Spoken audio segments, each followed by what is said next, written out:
is the Andre Segovia Show. Welcome to program number 1. I am Andre Segovia, and I wanted to give you some step-by-steps on how to be able to rebuild your credit. So if you fell on hard times before the act of God, as I come to call it, or if you've been irresponsible with your finances that's led you to destroy or have zero credit, either way, all the principles are for you. And yes, that does include those of you that have either had a loss of income or have lost their employment due to COVID-19.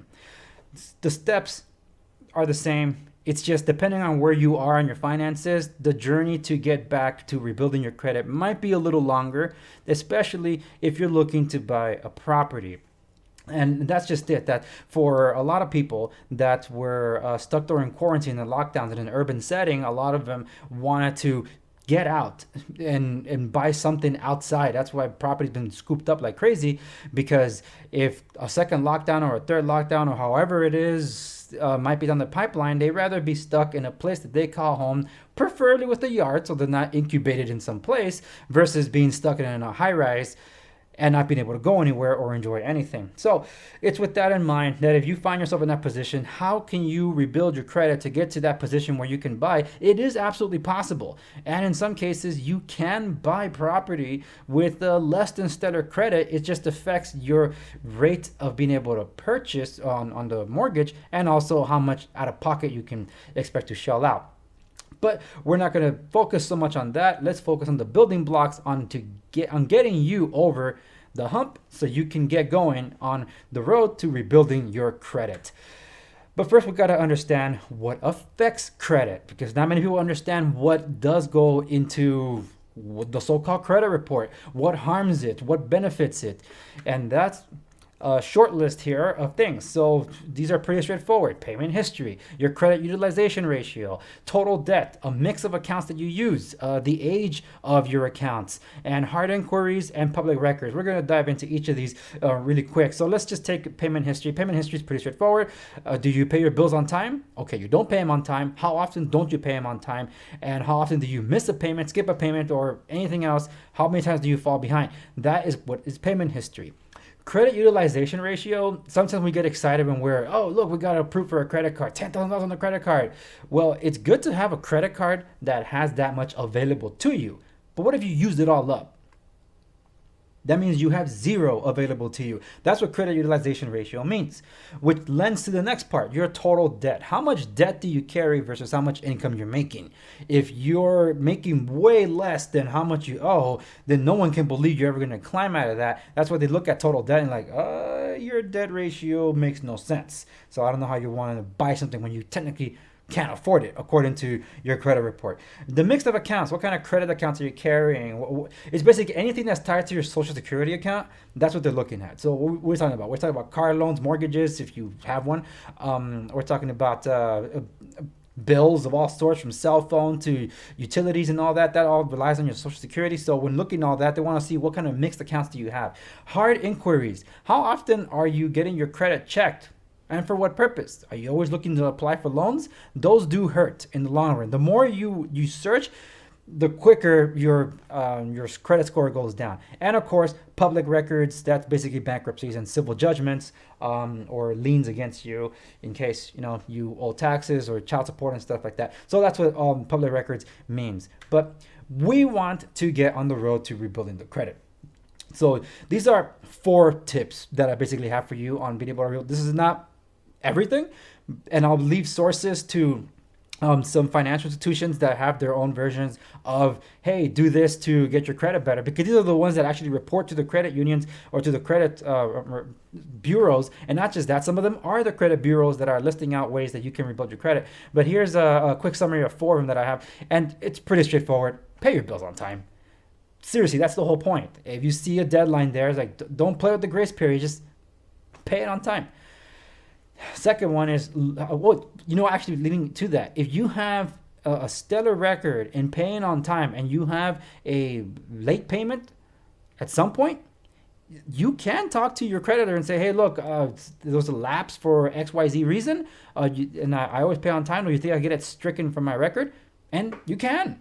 So Why not utilize that? But you have to have the good history to weigh in your favor. But if you have a bunch of them and you say, hey, can I get one of them struck? They're like, no, go pound sand. So the next one up is lower your credit utilization ratio. That's pretty straightforward. Don't put everything on the credit card. It's like, oh, look, I'm going to go buy this. I'm going to save money. How are you saving money when you're putting on a credit card and paying what is literally the most expensive interest rate on any loan? A credit card is literally a loan at your disposal, available at the highest rate possible. So whenever you're, oh man, 2% for a car loan, 3% for a car loan, 4% for a personal loan, that sounds so high. But you don't mind paying 25%, 29% on a credit card? Revolving charge that never goes away. There's no payoff date to that. It depends on you versus this having a payoff date if you get a car or a personal loan and stuff. No, think about that. So lower your credit utilization ratio. And speaking about credit cards, be very careful with them. Number 3, be careful with your credit cards, because it's always tempting that I'll use the credit cards to get the reward points. That's how they get you. How great are those reward points when you're spending so much on finance charges? And that's why not too long ago there was a law that's basically forced bank creditors to show you how long it would take you to pay back that one thing over time. So you always see it in the first page of your summary. It'll say if you pay this much a month towards your current debt, you'll pay it off in X amount of years. Or if you only pay the minimum, it'll tell you how long it'll take, and it'll show you how much more you're spending in finances just to pay that little balance off. So just something for you to think about. And for those of you that do feel like you're in a rut, and you, sometimes because your credit's so bad you can't get a personal loan to consolidate your debt, for example.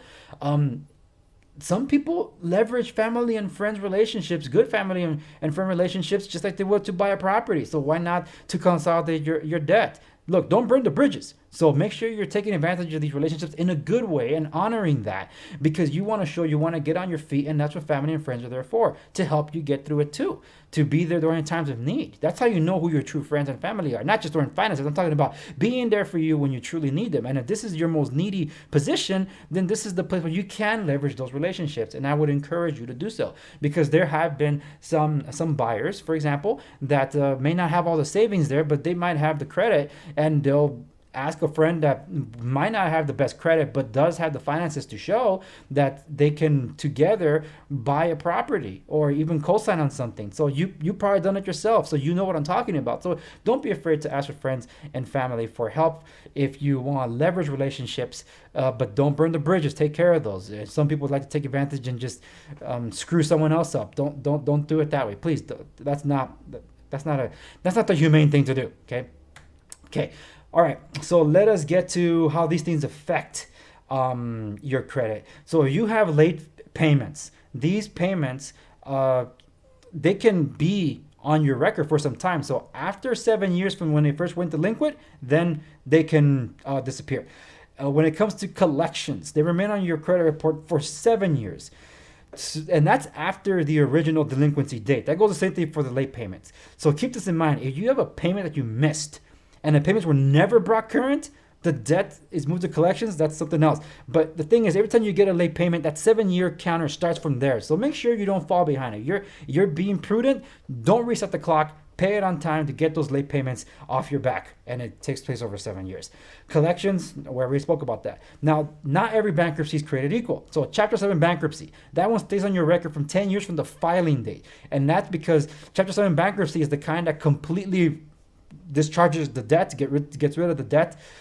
So the more attractive one that only lasts 7 years after the filing date is Chapter 13 bankruptcy, because that's basically where you're making a settlement with your creditors. Like, look, I can't pay you everything, but can we settle to pay less?